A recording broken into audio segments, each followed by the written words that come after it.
সময় টিভি যেরকম আগে আওয়ামী লীগের পাচারতো এখন বর্তমান সরকারের পাচার।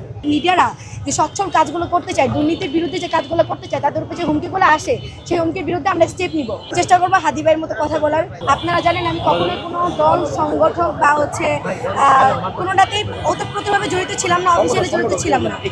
তো আমি মূলত এই প্রথম আমার মনে হইলো যে ছোট থেকে আসলে বড় ভালো সবসময় হাদি ভাইয়ের সাথে কাজ করা হয়েছে।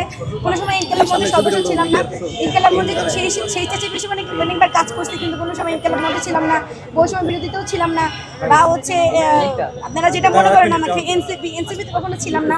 আপনারা যদি একটু খোঁজ খবর নেন, আপনারা সবারই মোটামুটি ক্রাইম রিপোর্টার আছে যে আমি এই প্রথম জুলাই অভ্যুত্থানের পরে এই 18 মাস পরে এসে আজকে প্রথম জাতীয় বিপ্লবী মঞ্চের মুখপাত্র হিসেবে জয়েন করছি।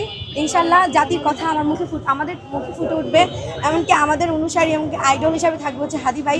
চেষ্টা করবো হাদি ভাইয়ের মতো কথা বলার, ভারতীয় আধিপত্য বিস্তার বাংলাদেশে যাতে না হয়, শুধু ভারতীয় না, যেই দেশে আমাদের দেশকে নিজেদের আধিপত্য আনার চেষ্টা করবে সেই দেশের বিরুদ্ধে কথা যেন বলতে পারি হাদি ভাইয়ের মতো। বিশেষ করে আমার আইডল হাদি ভাইয়ের মতো যেন কথা বলতে পারি। বিপ্লবী মঞ্চের আপনারা বিপ্লবী মঞ্চ সব কিছুর পক্ষে আছে। বিএনপি যদি আজকে কোনো যৌতিক আন্দোলন করে তাহলে বিপ্লবী মঞ্চ তার পক্ষেও আছে। ইনকালাব মঞ্চ যদি কোনো যৌতিক আন্দোলন করে বিপ্লবী মঞ্চ তার পক্ষেও আছে।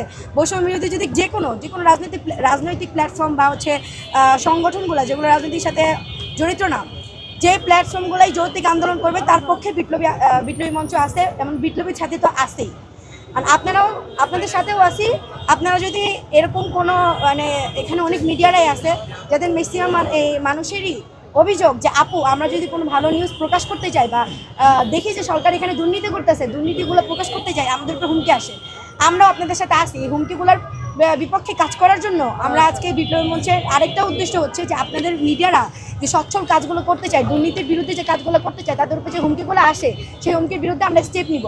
আপনারা সবসময় চেষ্টা করবেন সচ্ছল নিউজ যেন আপনাদের উপরে যেন, যেমন সময় টিভি যেরকম আগে আওয়ামী লীগের পাচারতো এখন বর্তমান সরকারের পাচার। যদি কোনো কিছুর বিরুদ্ধে আজকে কথা বলতে চাই না, ইনশাআল্লাহ আপনাদের সাথে কয়েকদিন পরই দেখা হবে, সবকিছুর বিরুদ্ধে কথা বলবো। এই জন্য বিপ্লবী মঞ্চ আপনাদের পাশে আছে।